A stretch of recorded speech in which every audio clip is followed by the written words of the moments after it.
and too fast. Forward. Into the darkness.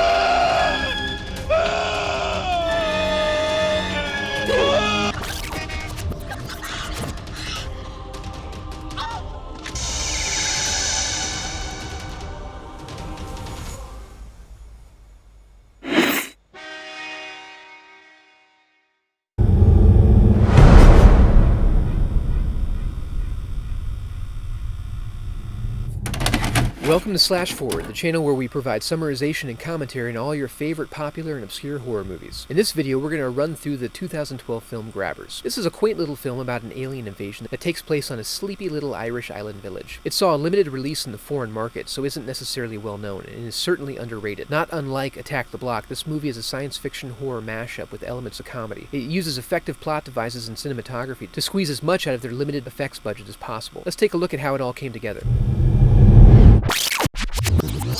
The movie opens on an object careening toward the Earth. It happens to land close to a nearby fishing vessel. The longshoremen, filled with a sense of awe and childlike wonder at the boundless majesty of our universe, set off to explore this strange new mystery. The skipper smartly calls it in for safety, which also ensures for plot purposes that the local authorities are aware of a possible disturbance. As they approach, the deckhand attempts to observe any signs of unusual activity but fails to see anything. Until he does. He gets pulled into the water, and we come to recognize that the plummeting object was more than a mere rock or bit of space debris. Whatever the creature is, it manages to make short work of the rest of the crew, spearing the skipper and then penetrating the final seaman from above. However, not before he gets a good look at the alien and provides a reaction to give us a sense of scale. We, however, do not get to see it yet. A prime example of building suspense and budgeting those euros by setting the scene in darkness and revealing very little. This brings us to a quiet, sunny morning on Erin Island, where we get a montage introducing the two main protagonists of the movie, Nolan and O'Shea. O'Shea is a disheveled local islander and part of the island police force. Nolan is a bright-eyed recruit arriving for her first day and ready to take on all challenges. What a positively odd pair. They meet up at the police station to get their orders. O'Shea flirts with Nolan by being a huge arse. Milk. Yeah, what kind? Cows. I'll just take a black, thanks. So, you can have my desk while I'm gone. O'Shea here will tell you, with half the island leaving for the show in Dungarry. And we come to find out that the chief is on holiday, and Nolan is there to fill in for the next couple of weeks. Meanwhile, one of the local fishermen, Patty, finds something strange in his lobster trap. Again, we don't get to see what it is, but we do get to see what it does, when it expertly squirts a fluid of unknown origin right into his face. You knew it was going to do that. But how? As you said. 'Tis no feckin' lobster. We then cut back to O'Shea and Nolan with a bit of foreshadowing. You can relax. There's none of that here. You never know. It's always the quiet places where the mad shit happens. Where they are responding to a report of a cetacean stranding. Only this doesn't appear to be a navigational accident. These whales are missing chunks. We meet Smith, the island Marine psychologist or something. who is examining the carcasses. He's immediately smitten with Nolan and demonstrates his charms with a display of his athletic prowess and some awkward touching. They head back to the car where O'Shea demonstrates his own charms with some very witty jokes. What's that? What is that? That. It's a hand in a claw position? It's a dead one of those. It doesn't land, unfortunately, so he does the only reasonable thing and keeps at it, repeatedly. They head out to Daly's scrapyard, where O'Shea calls in a favor by having him use his heavy equipment to remove the whales from the beach. When Daly sends an employee back to pick up a shovel, we get our first evidence that the aliens have not only made it to the island, but are likely screwing on the beaches. Ugh! There are eggs aplenty, and this poor soul gets dragged out to sea. Unfortunately for him, no one cares. Although I'm not sure they would have been able to do anything regardless. We revisit Tag Murphy, the poor victim of the previous squirting incident, watching TV and relaxing hardcore when he hears a knock at the door. He goes to check it out and sees Declan Cooney on his doorstep. This is a fart. He goes ahead and opens the door, and we get a very cool shot that ultimately reveals Declan is actually a corpse being manipulated at the end of an appendage, like a giant anglerfish, attracting its prey into the open to make it vulnerable. What does he want? To dance? The alien makes short work of the couple, noisily dispatching him on the roof and then grabbing her when she attempts to close the flue. Meanwhile, O'Shea and Nolan continue to develop their relationship as O'Shea shows off his intellectual prowess, which is only enhanced under the influence of alcohol. Say the alphabet backwards for me.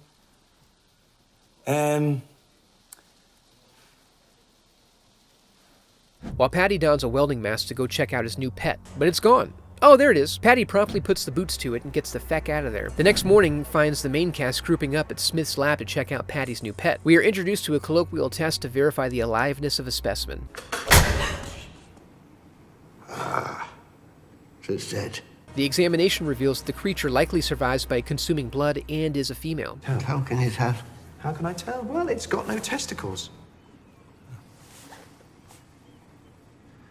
And she was pregnant. O'Shea and Nolan, doing some investigating, end up at Declan's house and through careful deduction and painstaking observation are able to find subtle hints of a prior struggle on the roof. Now fully understanding the significance of the problems they're facing, they get down to business and try to develop a plan to rid themselves of the aliens. Making some assumptions about its behavior based on tides and sighting locations, they come up with the best approximation of where they anticipate the creature showing up. They explore the area and find some eggs, then they find the male, proving to be much larger and scarier than the specimen they curb-stomped in Smith's lab. They managed to escape the cave from an opening that was luckily too small for the creature. You can't get through that gap.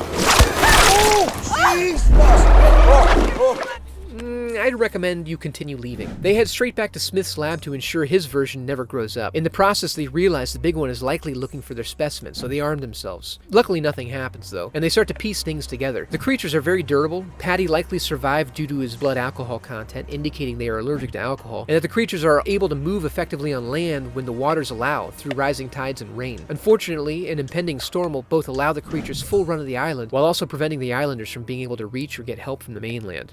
The group devises a test in which they take Lisa, the purest of blood, and get her drunk until it registers an effect on the specimen. In the process, we're treated to some great drunk acting by the actress playing Nolan. He never likes me as much as her. She was always a talented one. Daddy's the girl. Bitch. Based on the results of the test, they decide that they can protect the population by keeping everyone together and ensuring they're all drunk enough to effectively make themselves poisonous to the aliens. Now they just need to convince the townsfolk to come to the bar. And a free bar. A free bar! And get them drunk enough to keep them safe without causing a full-on panic by making them aware of the danger in which they find themselves. Now at the bar, the group prepares by taking an inventory of their weapons. I have a nail gun and a board with a nail in it. And making a patrol plan, which O'Shea has volunteered to oversee, requiring him to remain painfully sober. As the party gears up, Patty finds himself unable to keep a reveler inside due to a lack of bathrooms, and his overwhelming urge to pee. We get a cool POV shot of something creeping up on the errant pisser, who turns around to find a squadron of hatchlings behind him. They don't appear to pose any danger, though.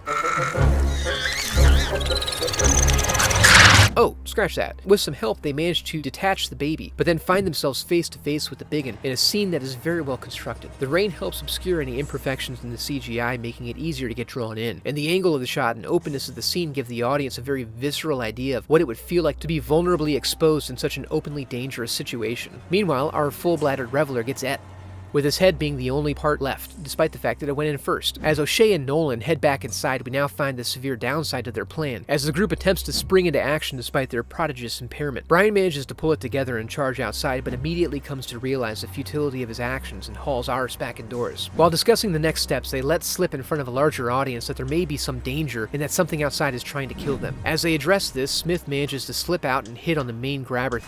You are beautiful. Thinking that, due to his phenomenal drunkenness, he is safe from harm. Doesn't want to hurt.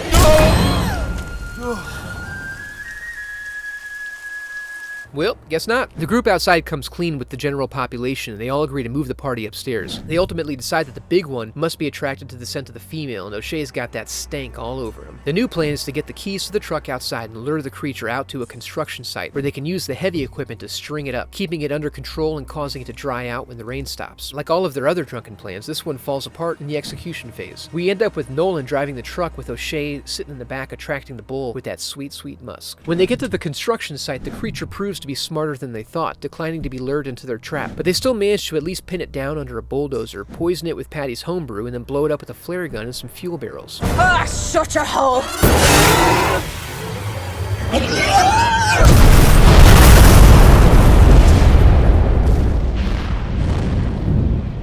We end with the sunrise as everyone takes a breather from the evening festivities and O'Shea casually discusses adopting his dead friend's dog. I think we should go and pick up Jim's dog. They're now free to focus on the future, secure in the fact that they have eliminated their threat and can welcome back that easygoing island life.